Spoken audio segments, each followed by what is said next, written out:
বেগুন বাহার, নামটা যেমনি সুন্দর, খেতেও কিন্তু সুন্দর।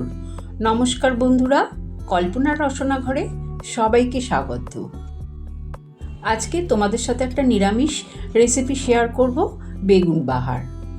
এটা বানানো যেমনি সহজ আর খেতে ভীষণই সুস্বাদু হয়। যে কোনো নিরামিষ দিনে তোমরা এইভাবে বেগুন বাহার বানিয়ে ফেলো।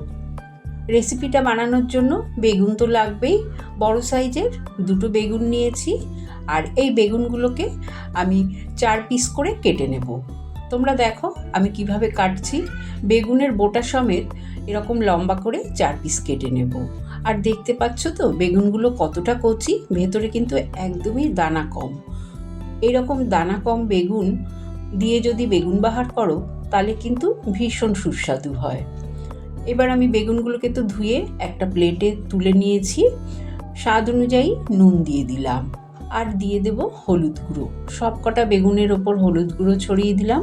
নুন আর হলুদ মাখিয়ে বেগুনগুলোকে কিছুক্ষণ রেখে দেব। 10-15 মিনিট রেখে দিলেই হবে। ততক্ষণে আমি একটা মশলা বানিয়ে নেব। আমি দেখো নিয়েছি এখানে 1 চামচ কালো সর্ষে, 2 চামচ সাদা সর্ষে, 2টো কাঁচা লঙ্কা, কয়েক টুকরো নারকেল, অল্প নুন আর জল দিয়ে পেস্ট করে নেব। গ্যাস অন করে সর্ষের তেল গরম করতে দিয়েছি। তেল গরম হয়ে গেলে বেগুনগুলো দিয়ে দেব। সর্ষের তেলেই কিন্তু এই রান্নাটা ভালো হবে, তবে একবারে সব কটা বেগুন দেব না। 4 পিস বেগুন দিয়ে দিলাম। বেগুনের এক পিঠ ভাজা হলে উল্টে নেব। মিডিয়াম টু হাই ফ্লেমেই কিন্তু বেগুনগুলোকে ভাজবো। একদম লোতে করে দিলে বেগুনগুলো খুব নরম হয়ে যাবে।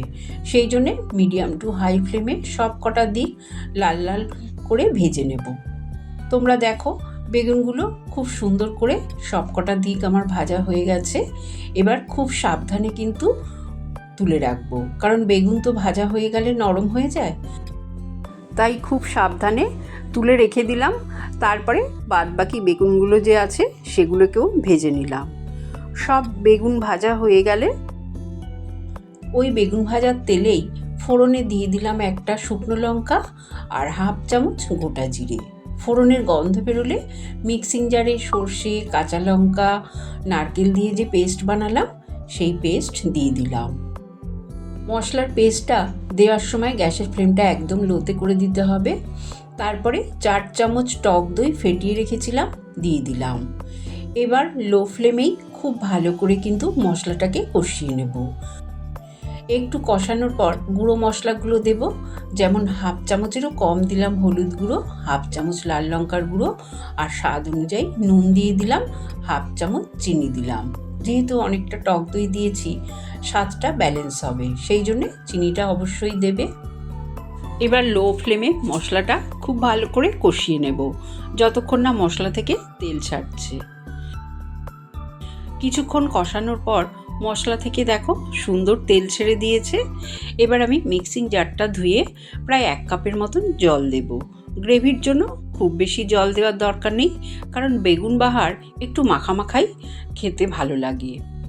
খুব ভালো মতন যখন গ্রেভিটা ফুটে যাবে আমি একটা একটা করে বেগুনগুলো দিয়ে দেব।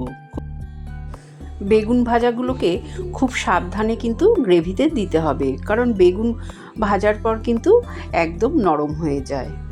সব কটা বেগুন দেয়া হয়ে গেলে আরও 4টে চিরা কাঁচা লঙ্কা দিলাম। ঝালটা অবশ্য তোমরা যে যেমন পছন্দ করবে সেইভাবে দেবে। যেহেতু আমি লঙ্কা সর্ষের সাথে বেটেও দিয়েছি, কাঁচা লঙ্কা আবার গুঁড়ো লঙ্কাও দিয়েছি, এখন 4টে দিলাম। এবার ভালো মতন যখন গ্রেভিটা ফুটে যাবে আমি একটু হাতার সাহায্যে গ্রেভিগুলোকে তুলে তুলে বেগুনের ওপর দিয়ে দেবো, কারণ এই বেগুনগুলোকে একদমই আর উল্টানো যাবে না।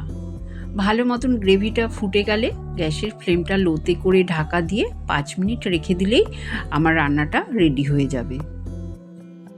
5 মিনিট পর তোমাদের দেখাচ্ছি। দেখো গ্রেভিটা কিন্তু ঠিকঠাকভাবে হয়ে গেছে। বেগুন বাহার একদম রেডি হয়ে গেছে। তৈরি হয়ে গেল সুস্বাদু বেগুন বাহার। নিরামিষ দিনে এই রেসিপি বানালে যেমনি ভাতের সাথে খেতে ভালো লাগবে, আবার রাত্রে রুটি পরোটার সাথে খেতেও কিন্তু ভালোই লাগে। রেসিপি ভালো লাগলে কমেন্ট করে জানিও। চ্যানেলটাকে লাইক শেয়ার করো, আর যদি নতুন বন্ধু হয়ে থাকো সাবস্ক্রাইব করো। সুস্থ থেকো, ভালো থেকো। ধন্যবাদ।